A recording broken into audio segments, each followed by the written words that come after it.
driver says he can't wait any longer. I distinctly told Slade to meet us here at the station. Did he get the message? I left it right in his desk. I could strangle him if I knew what he looked like. Well, let's go.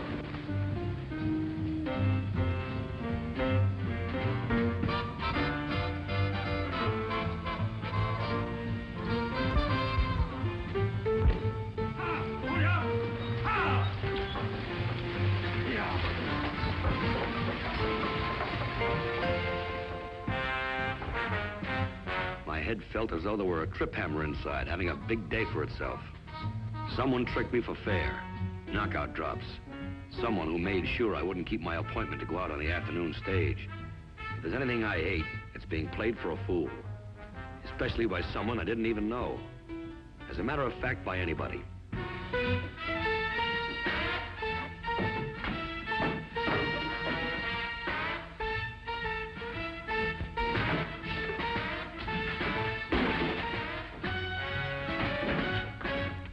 I guess wrecking my office was another means of delaying my trip from Denver to Deadwood.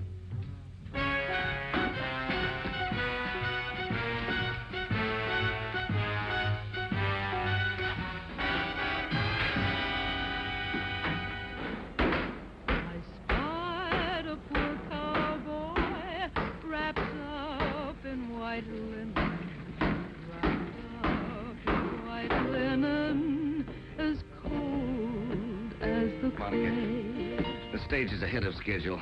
It's due in any minute. Oh, no. Jenny DuPree will throw a fit if there's not a crowd around to greet her.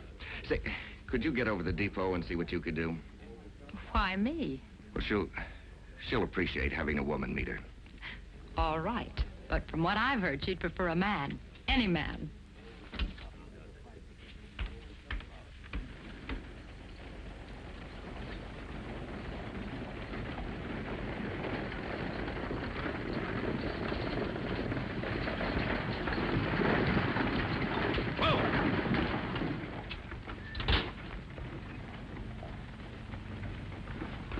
You clumsy oaf, you're stepping on my skirt. I'm sorry, Jenny.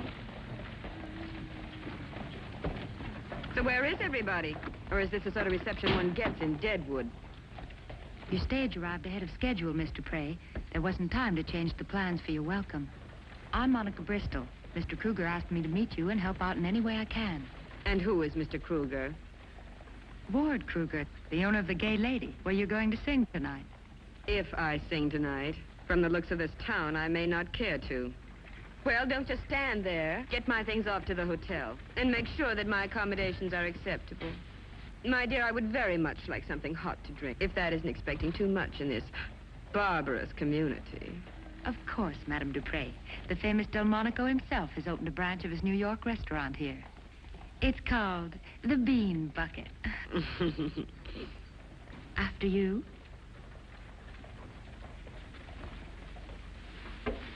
Your bags have already been put in your room, Miss DuPree.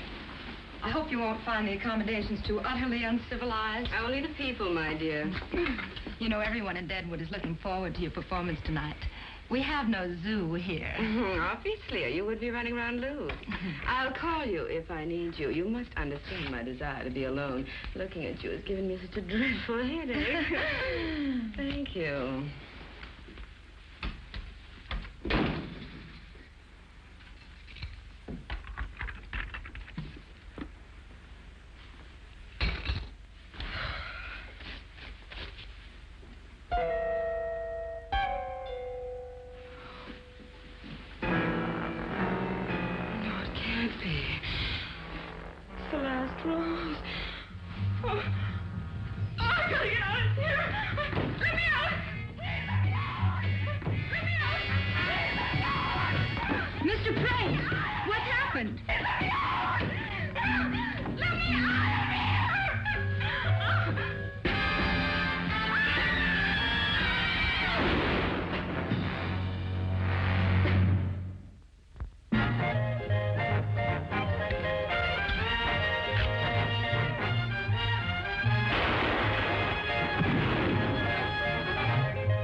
please tell me which room Miss Jenny DuPree is staying in? Who are you? Oh, name's Slade, Marshal. How long you been at Deadwood? Why?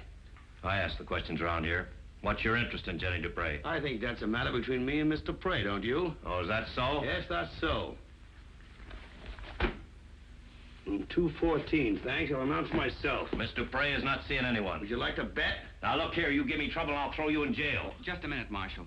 Jenny, I mean Miss DuPree, has a great many male admirers. It's quite possible that Mr. Slade is one of them. Are you by any chance A friend of hers? No, I'm here on business. And if Miss DuPree has any objections to seeing me, I'll let her tell me. Hold it. Hold it, Marshal. Never mess around with a six-gun like that, Marshal. If you got any cause to make an arrest, speak up and say what's on your mind. If I agree with you, I'll go along peaceably. Here. Now, just what's eating you anyway? Somebody tried to kill Miss DuPree a half hour ago. She hurt? The bullet barely missed her.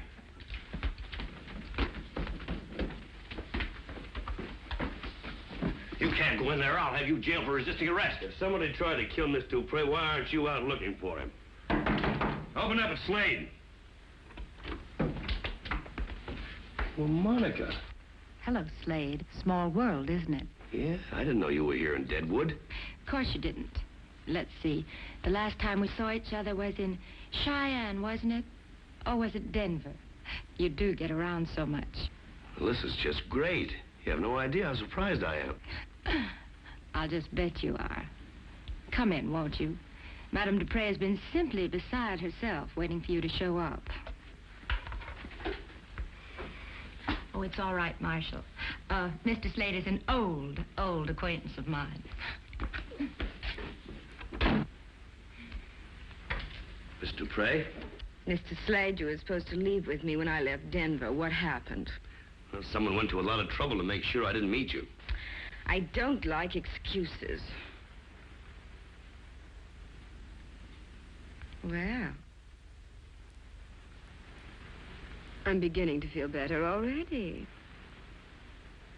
Oh, thank you very much for staying with me, my dear, but you can leave now. Mr. Slade and I have business matters to discuss. I'll look you up later, Monica.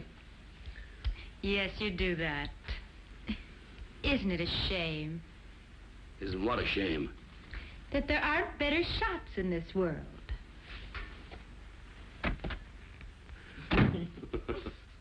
You don't look like a private investigator. Oh? What's one supposed to look like? Oh, I don't know. I sort of imagined a fierce-looking, scowling little man hiding behind bushels of false whiskers. They're supposed to ask interminable questions. Well, I'm sorry about the whiskers, but I do have to ask the questions. You know, I think it'd be a lot better if you sat up. Well, it began 6 weeks ago. I had an engagement to sing in St. Louis.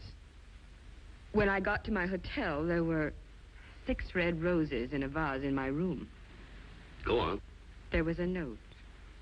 It said, oh, how can you possibly believe me? It sounds so melodramatic. What did the note say? It said, to Jenny, 6 roses, 6 weeks to live. And it was signed, your ultimate admirer. Is that all? The next week, I was in Chicago, briefly on a return engagement. And this time, there were 5 roses. And the note? It simply said, 5 weeks left, Jenny. And it was signed the same way. The ultimate admirer. Whose name is Death. Well, the week after, there were 4 roses, and then there were 3. You telegraphed me from Big Springs, didn't you? That was a week ago. It was down to 2 roses then. And then when I came here, there was that single rose. A note with it? No note this time. But a hand holding a gun at that window. Somebody tried to kill me. Oh, no, I doubt that. Much too close range for anyone to miss. My guess is you just have a jealous lover that's trying to even the score by scaring. Have you any idea who? Who is it? Me, Jenny. It's Eddie Howard, my accompanist. You'd better have a talk with him. What would he know?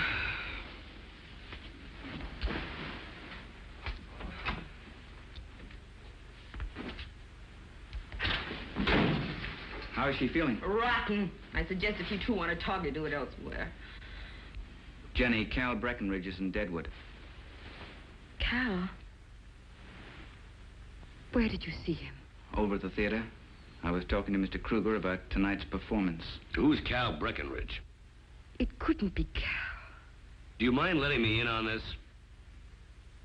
Cal Breckenridge was an admirer of mine once. And when our relationship changed, he took it very hard. He's been following Jenny for a long time. I think you'd better have a little talk with Mr. Breckenridge. Be careful, Mr. Slade. Cal can be a very dangerous man. So I don't know what's worse, a dangerous man or a dangerous woman.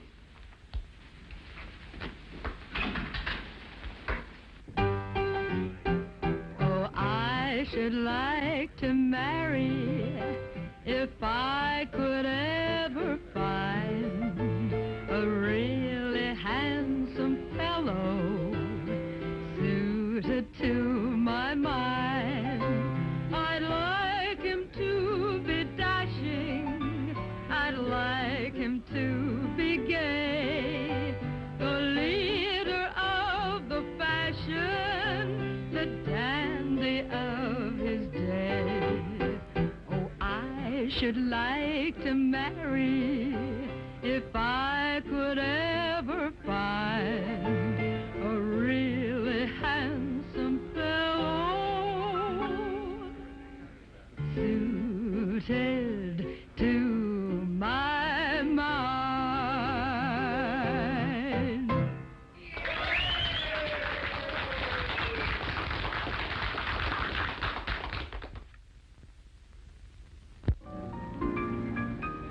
You're the detective named Slade, right? That's right. My name's Kruger. I own this place. I don't want any trouble. You expecting Jenny DuPree to sing here tonight? Well, that's what I'm paying her for. You better help me try to find out who's trying to kill her. Nobody's trying to kill Jenny DuPree, Slade. I'm surprised that you think so. She hired me to think so. She hired you for publicity. Smart woman, Jenny. Staging that little scene at the hotel, we'll pack this hall tonight. Ha!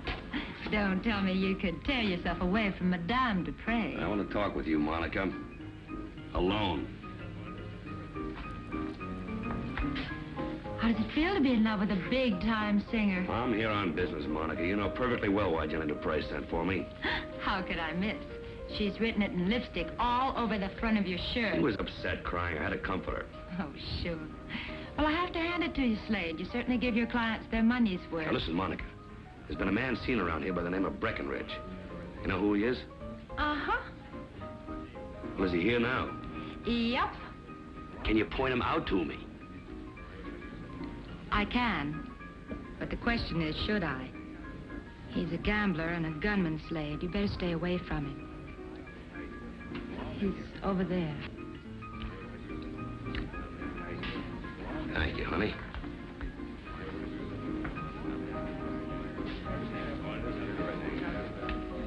Your name Breckenridge? Who wants to know?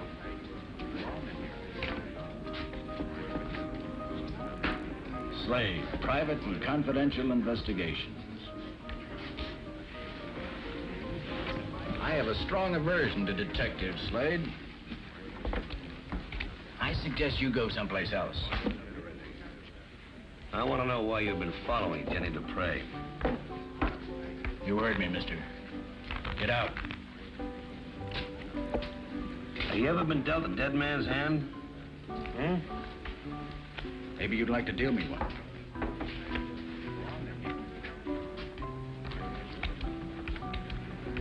Aces and eights.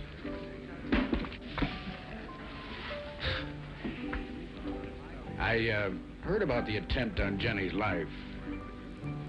I had nothing to do with it. How long since she gave you the gate? And that has nothing to do with it either. If I'd wanted to kill Jenny, I'd have done it a long time ago, when I was still hurting. Now I feel nothing. And why have you been following her? Wherever Jenny goes, you'll find people. People and money. Separating the one from the other is my business. Jenny DuPree was married once, wasn't she? A man named Farron. Frank Farron. She left him about 4 years ago. That's when I came into the picture. Briefly. Where would this Frank Farron be now? I wouldn't know. You'd have to ask Jenny. Or Eddie Howard. I never met the man myself. Where did Eddie Howard come from? As far as I know, he's always been around. He used to be a famous concert pianist. She treats him like dirt. You want me for something, Ward? Having that detective around is bad for business. Get him out of here. He isn't doing anything I can arrest him for. He will, just wait. I'll pick a fight with him, and that'll give you an excuse to throw him out. Don't be surprised if I don't buy all your story. I've got a hunch we'll be talking again soon.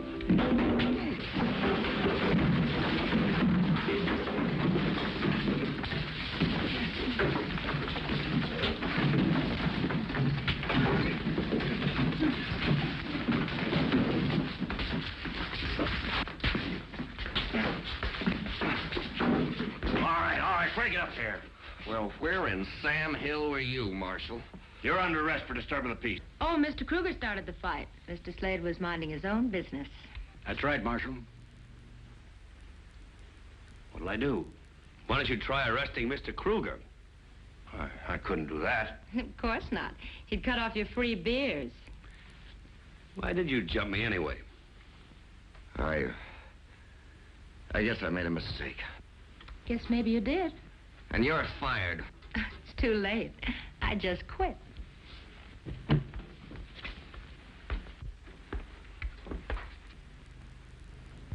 Jenny. So this is what Deadwood calls a theater. It's nothing more than a common saloon. Where's the proprietor? I must have everyone out of here at once before I can rehearse. Eddie, go find Kruger, what's his name? Tell him I want everyone to leave immediately because I am not giving any free performances.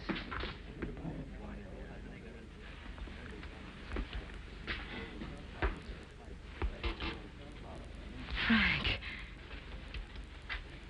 Hello, Jenny. What are you doing here?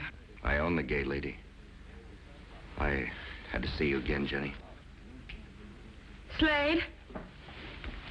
Run along, darling. She might want to be comforted again. I didn't mean for it to happen like this. I was going to wait until after the performance, and then... And then what? I still love you, Jenny. Slade, I want to go back to my hotel. Jenny, I didn't know that Ward Kruger was Frank Farron until I saw him today. I didn't know how to tell you. You keep out of my sight.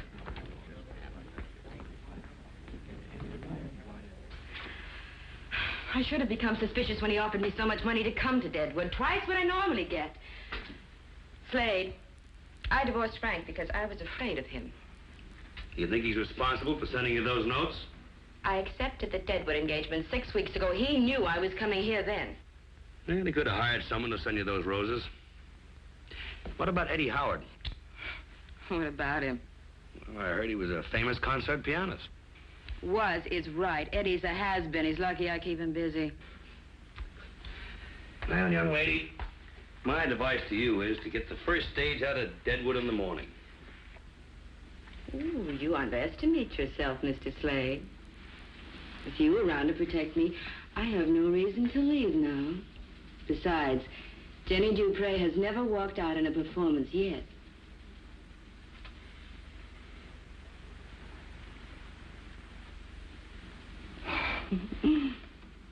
Who's Monica? An acquaintance of mine. Why?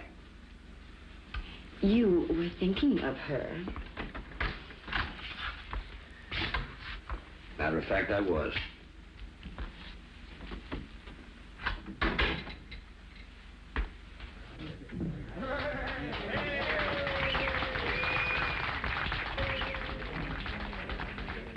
Miss DuPree has just entered the theater and is in her dressing room. The performance will start very shortly.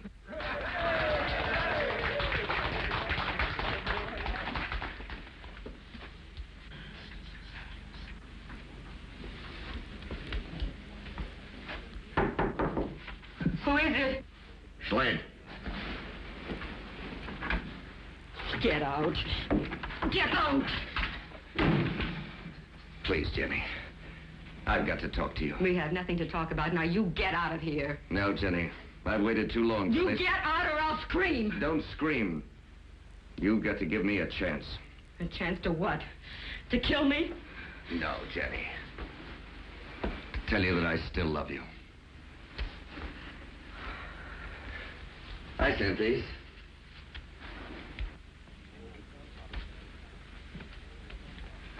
Didn't you read my note?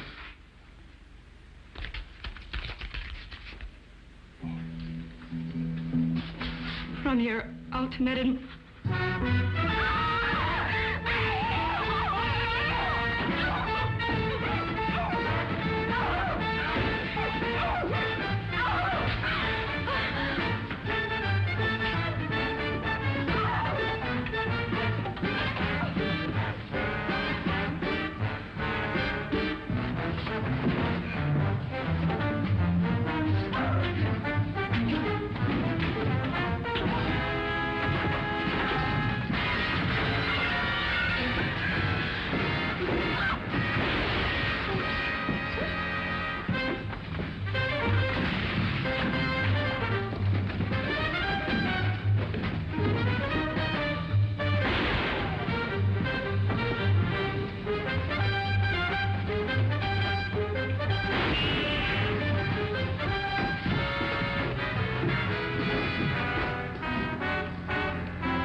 I couldn't stand it anymore.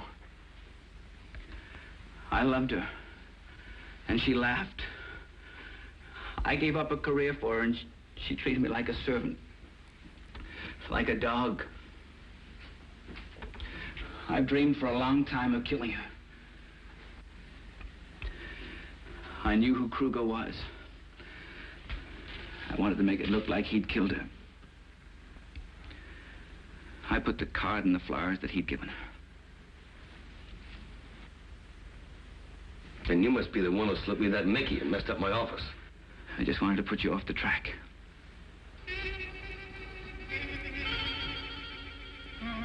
Take him, Marshal. Come along, Mr. Howard.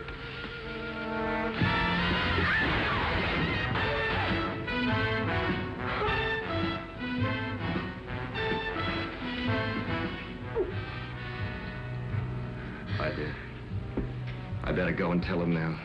There'll be no show tonight. No, wait. Monica, would you help me? It's Monica that they want to hear sing anyway.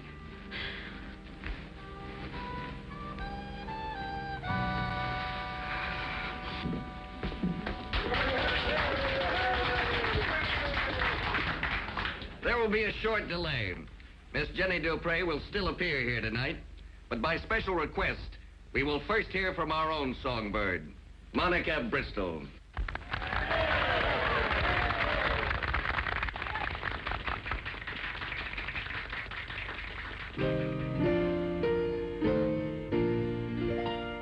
As I walked out in the streets of Laredo, as I walked out in Laredo one day, I spied a poor cowboy wrapped up in white linen, wrapped up in white linen, as cold as the grave.